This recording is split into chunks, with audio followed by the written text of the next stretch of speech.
অনুভৱ আমাৰ সুখী হৈছোঁ।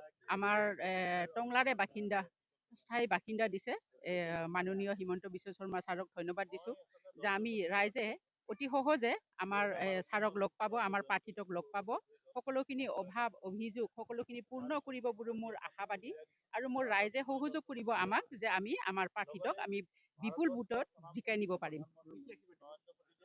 ছাৰক মই আশীৰ্বাদটো মই কষ্টৰে আশীৰ্বাদ দিম, কিন্তু ৰাইজৰ যে সম্পূৰ্ণ অভাৱবিলাক পূৰ্ণ কৰে, যে আমাৰ যাতে সংগঠনটো আৰু মজবুত হয়, দীঘলীয়াকৈ যাতে স্থিৰ হৈ থাকে, মই এয়া আশীৰ্বাদ মানে চিন্তাধাৰাটো এইটো দাদা। ৰাইজলৈ এয়া আহ্বান জনাম যে আমাক সুযোগ দিয়ক, টংলা সমষ্টিৰ প্ৰাৰ্থীটোক জিকাই নিয়াক আপোনালোকে সকলো ভোটাৰে আমাক আশীৰ্বাদ দিয়ক। আমি সকলো ৰাইজৰ কাম কৰিবৰ কাৰণে যাতে আমাক সুবিধা প্ৰদান কৰে, যে এয়াই মোৰ ভোটাৰ ৰাইজৰ ওচৰত মোৰ বিনম্ৰ অনুৰোধ আৰু প্ৰাৰ্থনা। জয় হ'বৰ কাৰণে আমি 100% আশাবাদী, কাৰণ আমাক ৰাইজে সকলো ফালৰ পৰা আঁকোৱালি ল'ব আৰু আমাৰ প্ৰাৰ্থীটোৱে আমাৰ ৰাইজৰ কাম কৰিব। সকলো জাতি জনগোষ্ঠীৰে মনটো নিশ্চয় ভাল লাগিছে মোৰ, আৰু দলৰ প্ৰতি বিশেষভাৱে মই চিৰকৃতজ্ঞ।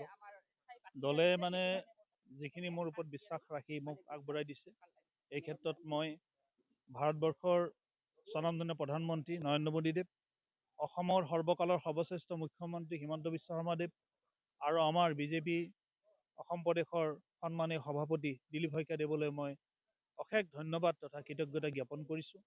তেখেতসকলৰ বাবেই মই দলত এই কাম কৰাৰ সুবিধাখন পাম আগন্তুক দিনত। আৰু গতিকে বৰ্তমান অৱস্থাত আমাৰ দলৰ যিবিলাক কৰণী আছে, কৰণীখিনি কাম কৰি আগবাঢ়ি গৈছোঁ। সকলো কাৰ্যকৰ্তাই নিষ্ঠাসহকাৰে কাম কৰি দলটো শক্তিশালী ৰূপত প্ৰতিষ্ঠা কৰিবলৈ অগ্ৰসৰ হৈছে, আৰু সেই দলটোতে মই যিহেতু টিকেট পাইছোঁ বা মানে আগবাঢ়িম, গতিকে মই তাৰ বাবে তেখেতসকলক অশেষ ধন্যবাদ জ্ঞাপন কৰিছোঁ। প্ৰথম কাম হিচাপত চাব গ'লে মই ইয়াতে আন্তঃগাঁথনি উন্নয়নৰ ওপৰত বেছি গুৰুত্ব দিম।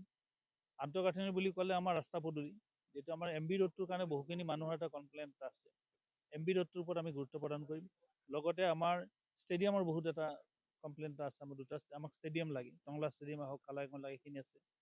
ৰেলৱে ষ্টেচনৰ ওপৰত অভাৰব্ৰিজৰ কথা আছে, সেইখিনি লাগে আমাক।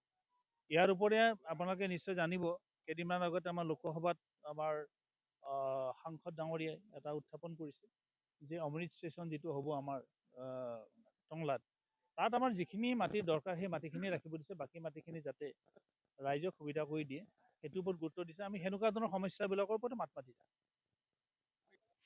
সমস্যা আছে, আমাৰ দুখন টাউনতে সমস্যা আছে, কলাইগাঁৱতো সমস্যা আছে, আমাৰ টংলাতো সমস্যা আছে। টংলাখন আচলতে যদি ওদালগুৰিৰ লগত কম্পেয়াৰ কৰে, টংলাখন এখন মানে সৰ্বাংগ সুন্দৰ টাউন হ'ব পাৰে। ওদালগুৰিখন যেনেকৈ অলপ সুন্দৰ হৈ উঠিলে, ডিমাকুছিখন বহুত ডেভেলপ হৈ গ'ল, কিন্তু বহু কাৰণত আমাৰ টংলাখন ডেভেলপ নহ'ল।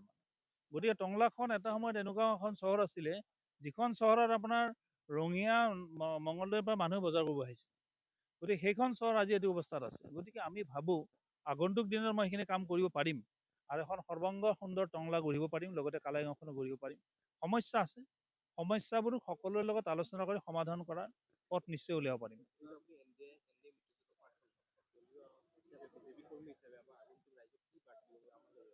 NDA প্ৰাৰ্থী হিচাপে মই পোনতে দুইটা দলৰ কাৰ্যকৰ্তাকে মই আহ্বান জনাম। আমাৰ ভাৰতীয় জনতা পাৰ্টিৰ যিখিনি কাৰ্যকৰ্তা আছে সেইখিনি নিষ্ঠাসহকাৰে লাগি আছে, সেইখিনি আমাৰ লগতে আছে।